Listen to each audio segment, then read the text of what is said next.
Scene number 4. Practice with word cards. Evan starts rummaging through his bag, eventually pulling out 2 stacks of colorful cards labeled nouns and verbs. He arranges them neatly on the table. As he finishes, he realizes he forgot to introduce Gina, who has been quietly observing. She arrived earlier than the other members and felt a bit shy, which is why she didn't introduce herself. So, Evan introduces Gina to everyone. Then, he explains how they'll practice with the cards. All right, everyone. We've done some simple practice, so now we'll dive into practicing with these cards I prepared. But before we start, I realized there's someone here who hasn't had the chance to introduce herself yet. Gina, would you mind giving us a quick introduction? Sure. Hi, everyone. Nice to meet you. Ha ha ha. Bob and Sasha smile and nod, ready to start practicing together. Haha. Good. Thanks, Gina. All right then, let's dive into some practice with these cards I've prepared. They're simple, easy words, nouns and verbs that you're likely already familiar with. Evan shuffles the noun and verb cards, arranging them into 2 neat piles on the table. Here's how we'll practice. Each of you will take turns picking 1 noun card and 1 verb card. Then, using those words, make a question. For example, you might ask, "Do I study English?" After that, the person to your right will answer your question. Once they answer, they'll pick up new cards and make their own question for the next person on their right. We'll keep going like this around the table.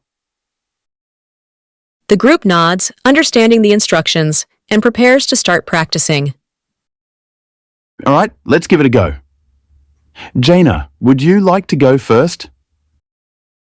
Okay. Gina reaches over and picks up 1 noun and 1 verb card, revealing the words cat and eat. She pauses thoughtfully for a moment before forming a question. Evan, how do I make a question with these? Good question, Gina. So, let's start by putting the noun and verb together in a question form. With cat and eat, you can ask, "Does the cat eat?" And then the person to your right, Bob, will answer with either, "Yes, the cat eats," or "No, the cat doesn't eat." You can also ask questions in the present continuous or ing form to talk about something happening right now. So instead of, "Does the cat eat?" you could also ask, "Is the cat eating?" Whether you ask in the simple present or the present continuous, that's up to you. Ready to give it a try? Oh, I see. So I could say, is the dog running? If I draw dog and run, right? Exactly. It's a great way to add variety. Try using both forms, simple present and present continuous, to get more practice. All right, I'll give it a try. Does the cat eat? Bob, thinking for a moment, then smiling, responds playfully. No, the cat doesn't eat. The group laughs a little at the playful tone, and Bob takes his turn to draw 2 cards. He pulls out fish and swim, looking up with a thoughtful expression. Okay. Is the fish swimming? Sasha, pausing briefly, then responding confidently. Yes, the fish is swimming. The energy in the room picks up as Sasha draws her own cards, revealing bird and fly. She decides to use the simple present form. Does the bird fly? Gina, thinking carefully, then speaking slowly. Yes. The bird fly? Evan smiles encouragingly, offering a gentle correction. Good job, Gina. But remember, we need to add s or es to the verb when we're talking about he, she, or it in the simple present form. For example, instead of fly, we say the bird flies.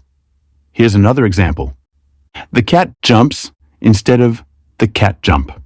This rule applies to all verbs in the simple present tense when talking about a single person or thing, like he, she, or it. So for the bird, we say, the bird flies. But when we ask a question, we use does and keep the main verb in its base form. For example, the bird flies becomes does the bird fly. The cat jumps becomes does the cat jump. Does that make sense? Gina, smiling and nodding. Aha! Now got it. Yes! The bird flies. Bob pauses, looking thoughtful, as if he has a question. He glances at Evan and finally speaks up. Wait, so what about questions with ing? I know it's something with ing, but how does it work? Good question, Bob. For ing questions or present continuous, we use be verbs like is, am, or are with ing. So, the dog eats becomes the dog is eating. We go becomes we are going. And for the questions, does the dog eat? Becomes is the dog eating? Do we go becomes are we going? Is that making more sense? Everyone nods, showing they understand. They keep playing the game, taking turns picking cards, asking questions, and answering each other with more confidence.